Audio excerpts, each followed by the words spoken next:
welcome to our first video, our first covenant we're going over.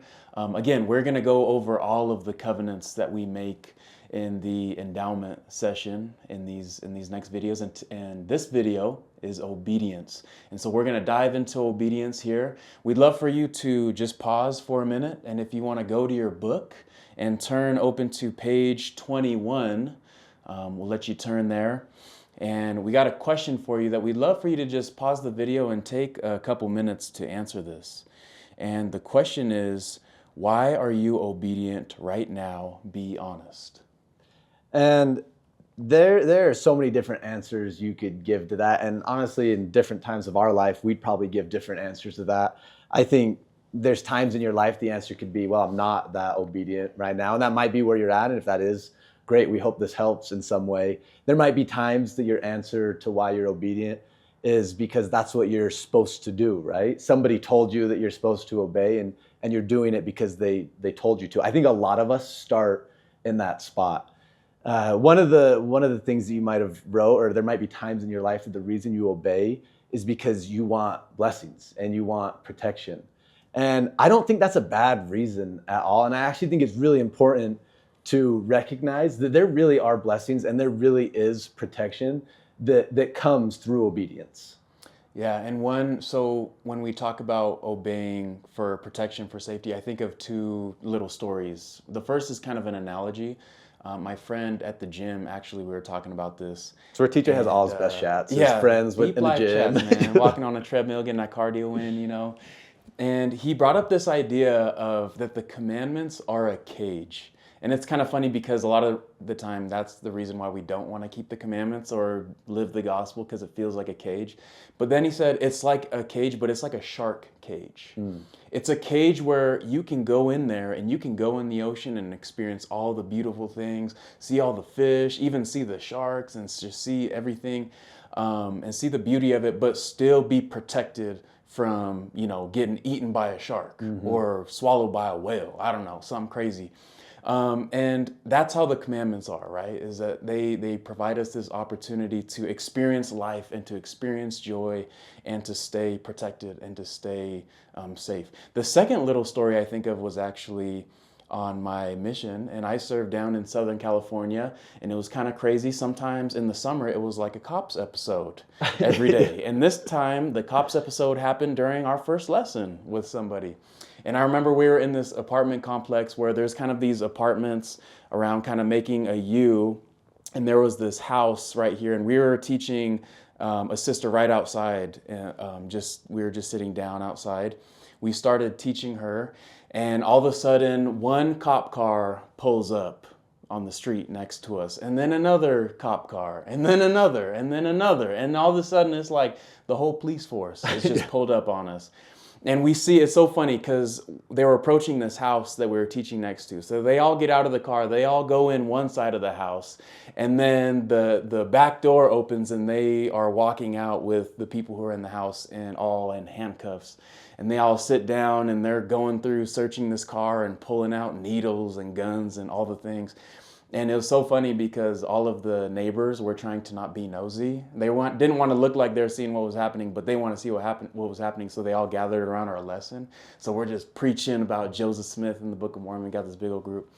And anyway, it was just so crazy to be teaching about this and to see this. And as we're driving away, my companion told me, an elder, that's why we keep the commandments. I'll always remember that because it really is true. It's in the commandments there is safety and there is peace. And that's a great reason to be obedient. And it really is cool. You could walk through every single commandment and say, what does this protect me from? What are the blessings that come with it? You know what I mean? Like I think of being honest, right? God has asked us to be honest. And the blessing of that is you're going to have better relationships. You're going to have trust in your relationships, and it's going to help you in your workplace. In so many settings, it's going to help you. You look at the word of wisdom, and it's going to protect you from addiction. It's going to protect you from so many problems that could come getting into those substances. And you really could walk through every commandment and look at what are the blessings that come from this, and what are the things that it protects me from. And there's a verse that TJ and I both love. Go there with us. It's Mosiah 2:41. And I think this is one we probably both shared a ton on our mission, because I think it's one of the the best verses on obedience. It's Mosiah 2:41. It says, "Moreover, I would desire that you should consider on the blessed and happy state of those that keep the commandments of God." Which I'm like, we all want to be blessed and happy. You know what I mean? Like we all want that. And then it keeps going, and it says, "For behold, they are blessed in all things, both temporal and spiritual." And TJ, help me out with this.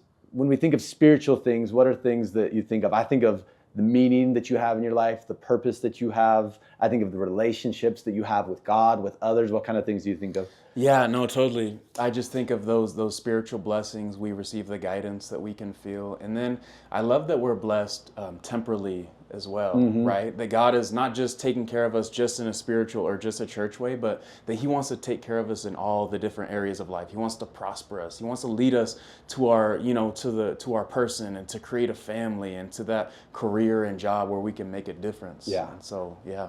100%. And then he goes on to say, "And if they hold out faithful to the end, they are received into heaven, that thereby they may dwell with God in a state of never-ending happiness." And I love this verse on obedience because it talks about how you're going to be blessed in this life, temporally, spiritually, and you're going to be blessed in the next life. And that really is another reason to obey, is understanding there are blessings, there are protection that comes. But for us, there's an even more motivating reason to obey, that I think the more you understand it, the more you're going to want to obey. And to explain that, I gotta tell a story of when I was young. I was in 3rd grade. I was playing Little League football, and I had this coach that when I first met him, I thought he was the meanest, scariest, toughest dude, because he was intense, and practices were intense, and he'd get fired up, and he would push us. And I still remember our conditionings. We would run till the point that I literally thought I was gonna die. I'm like, this is it. If I go anymore, I die. And he'd be like, "All right, boys, we're halfway there." And I was like, are you kidding me? Like, this man is gonna kill all of us. And I really did not love doing the things that he asked, because I thought he was just trying to make life miserable for us. But then all of a sudden, I started realizing our team was really good. Like, we were really, really good. We won pretty much all our games. We won championships. I was with him for multiple years. And I realized that this coach actually had our best interest in mind. I realized that he actually really did care about us, and he wanted to help us reach our greatest potential. He wanted to help us do as good as we possibly could. And it's so interesting because when I realized that, it completely changed the way that I felt about the things that he asked us to do. Whereas initially, when he asked us to do things, I was like, why do we have to do this? Why do we have to do that? Why is he doing this to us? When I understood his heart, that he loved us, that he cared about us, that he just wanted to help us succeed, all of a sudden the things that he started asking us to do, I was like, what more? What more do you want me to do? What more can I do that he's asking? Because I trust him, I love him, and I know his heart. And I think when that change happens with God, something really powerful happens. When you go from thinking, man, he's just asking so much, he's so strict, like he's just trying to make life miserable, to understanding his heart, to understanding that he is somebody who has our very best interest in mind, all of a sudden you get a little more excited to do the things that he asks you to do. And there's a verse that we're just obsessed with. It's 1 John 4:19. Go there with us, 1 John 4:19. And it says, we love him because he first loved us. The cool thing about this relationship with God is we're not the ones to love first. He already loved us. He already sacrificed for us. You think of Christ, he gave his life for us. He gave everything. He showed complete devotion, complete commitment to us, all for our best interest. And when you understand that, it just makes sense to give him all of our devotion and all of our commitment, and to decide to obey him. So in each section, we're going to go through each of the covenants that we make in the temple. We're going to see people in the scriptures living those laws, living those covenants. And so in this section, you're going to see some different people and how they chose to live the law of obedience. And we'd encourage you at the end of every chapter, we have a couple questions for you to think about, to pause, and to take a few minutes and write down. And so if you want to go with me to page 39, and we have a couple questions here about the law of obedience. So the first question is, which story taught you the lesson on the law of obedience you needed most, and why? The second question is, how will living the law of obedience help you become more holy? And I want to say something about becoming holy. In the scriptures, becoming holy means the opposite of just regular or just mundane. And we promise you that as you strive to keep these laws and keep these covenants, you are going to become holy. God is going to elevate your life. You are going to walk with him, and he is going to show you how to live in a high level and how to walk in that covenant relationship with him. So as you answer this question, how will living the law of obedience help you become more holy? We want you to think about, how is God going to help you live elevated and live at a higher level as you keep this law of obedience? The challenge that we want to make you with the law of obedience is to take some time to think about this question. Write it down on a piece of paper and just write out your thoughts. What do I know about God that would make it easier to obey him?